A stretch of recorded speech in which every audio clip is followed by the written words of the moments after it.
Welcome to another edition of the Mael Time podcast. Joining me today is senior diplomatic and White House correspondent for U.S Israel, Ariel Kahana. Ariel, thanks again. Hi, Daniel. Good to be with you again. Okay, I want to get started with the most pressing issues in Gaza, the hostages and the removal of Hamas, or the alleged removal of Hamas. Does anybody have an idea about what's going on over there? So actually, you and I, we are talking, Daniel, just when there is a second cabinet meeting, which should be, I would say, decisive, because the dilemma, or at least one of the most complicated dilemmas we have since the beginning of the war, should be decided in the meeting now. And that is the question, actually, as you presented. I mean, where are we heading to? Where are we going to? So I can't tell you now what the decision will be. Generally speaking, we are at a point that the hostages negotiations are actually stuck. It seems there is no, we had the Witkoff plan or suggestion, but Hamas actually refused. And so it's not going forward. And now the dilemma is how much additional military pressure to put. So you have Smotrich, who is saying there is no other choice than a full-scale war. And you have Netanyahu that said, I would say before the discussions, that no, let's keep trying to get the hostages out, and we will do it by more military pressure, but not a full-scale war yet. So I guess the decision will be somewhere between those two approaches. But what is most important is what would the Ramatkal, what would Chief of Staff Zamir, what would he recommend, and I don't know what he will recommend. So that's where we stand just now. But as of right now, it seems to be there's pretty much a standstill in Gaza. Is that your understanding? I don't want to say stand still. There is a progress because, our soldiers are fighting. They actually conquer areas every day. They destroy terror facilities every day. But you are right, and I think that a lot of people, including in Israel, are not really understand where are we going to. People, I think, want, and it doesn't matter if they are on the right or the left, probably anti-Bibi, it doesn't matter. People want to know what is the goal. They want to see it clear. Where are we going to? What do you want to achieve, and how you are doing it? And I hope again that in the end of this meeting, or when we know what the decision is, it will be clear to everyone where are we going to, because otherwise it seems, as you said, it's not, it's standing in the same place, not moving on, and so on. So again, the goal, the purpose, that has to be clear, and then I guess if you and I will understand what is the goal, then we could explain afterwards what is the army doing in Gaza. But I agree with you now. It's not clear where they're going to. I agree with that. Last week there was quite a bit of noise when the family of Eitan Moore, who's been held in captivity now for 566 days, his family, who are one of the leaders of the Tikva Forum, which has taken a stance against stage deals and has been in opposition to the more better-known hostage forum, they came out in a letter against Ron Dermer. They were very upset with how their meeting went with Ron Dermer. What is your understanding from those circles about the feeling toward Dermer's role in the negotiation and the future of the hostage negotiations in general? So let's begin with Dermer and that failed meeting, because it did fail. I mean, the letter you quote was really painful, and it was very painful, I would say, because actually Dermer and the Tikva Forum are sharing the same worldview, because Dermer and the Tikva Forum, both of them believe that you would get out the hostages by putting more military pressure. Not like, as you said, not like the other headquarters for the hostages who is saying we have to stop the war. The Zedika Forum doesn't want to stop the war, and as Ron Dermer doesn't want. But the meeting didn't go well. I think it's more about personal aspects and tension, and I don't know. I mean, I do know what happens there, but let's put it a little bit aside. Because afterwards, again, those. I mean, it's not only the Eitan Moore family; it's also with Ditsa O, the mother of Avinatano. So it was actually two families who were in there and left the meeting very frustrated with Dermer. But it doesn't mean that, again, the ideology of the approaches are quite close. But the much more painful and problematic issue is how do we solve the problem? Because now we have, right, 23, 24 last alive hostages. And how do we take them out with a full-scale war? So you put them in danger because Hamas might kill them. I mean, the Tikva Forum agree with that, to go to a full-scale war. They hope that would bring their sons home, but they're not sure it's going to happen, and they understand the risk very well.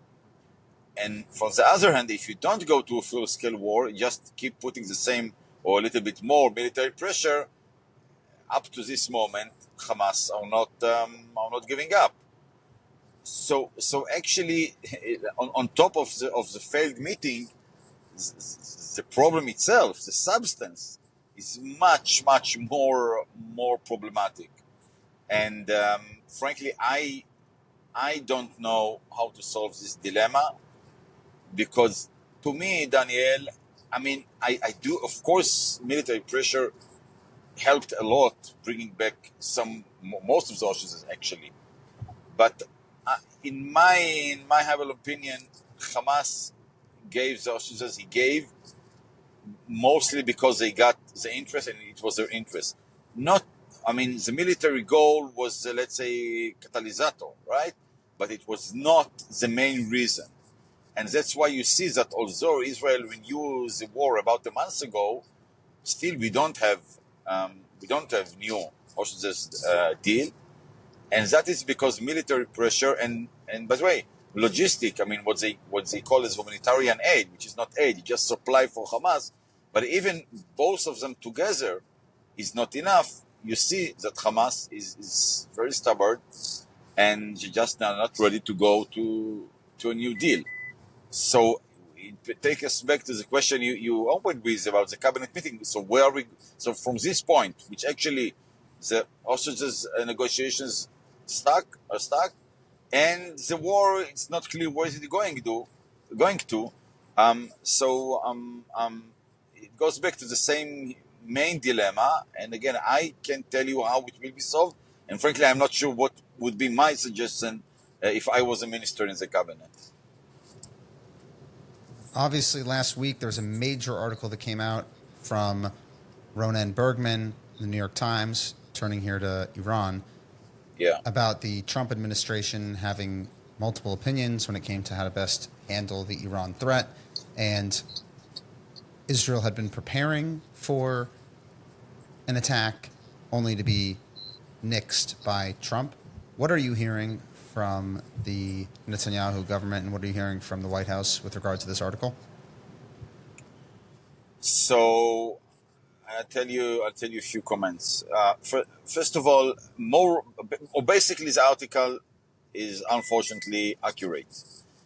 It's not exactly accurate in a way that it's not now that, I mean, now it's not that Israel can't act now if Israel decides, like it was presented there. Okay, if the government will decide we want to bomb Iran, so Israel can do it, and Trump will not stop us, I guess. But again, the main point that Netanyahu wanted and Trump said not yet, that I think is accurate. Now, the point is that this leak, Daniel, was very, very severe. And we saw during the Obama days, I guess you remember, we saw a lot of leaks. The last one was the most, I mean, caused the largest damage to Israel's secrets when it comes to Iran. That's that's what my understanding is.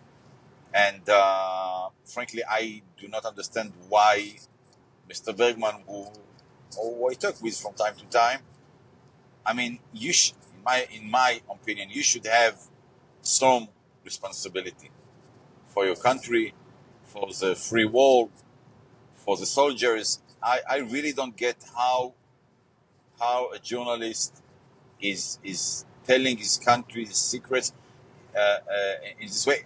I do have to say he was not the only one. Which part of the article in particular most troubled you?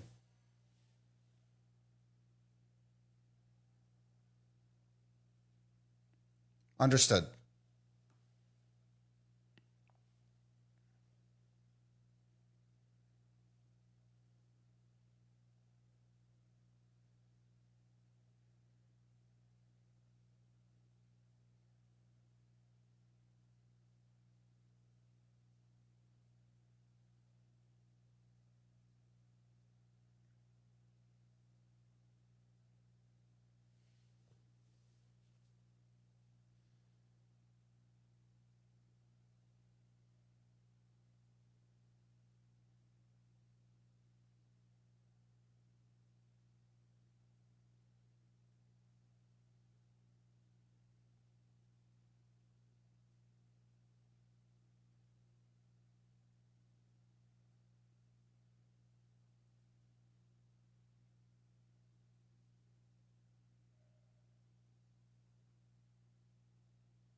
And before we close here, how would you rate the relationship between the American government and the Israeli government thus far, as we're 4 months into Trump's administration, versus how you thought it would go?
And what actually, one last thing, if I can push you here, for those of us who are watching from America, what is going on with the Ronen Bar situation?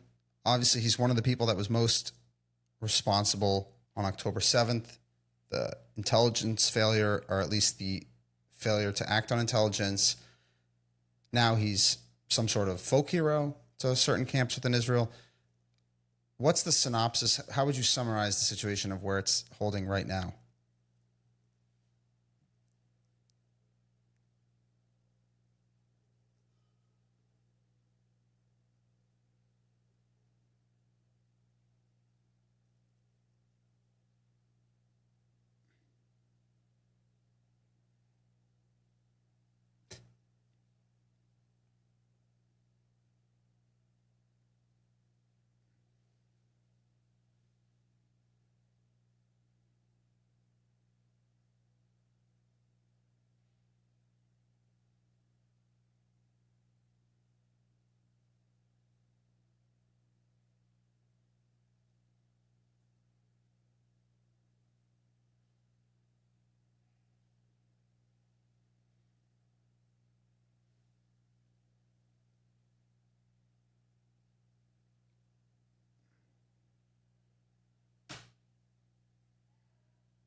Ariel Kahana, thanks for your time. I really appreciate it.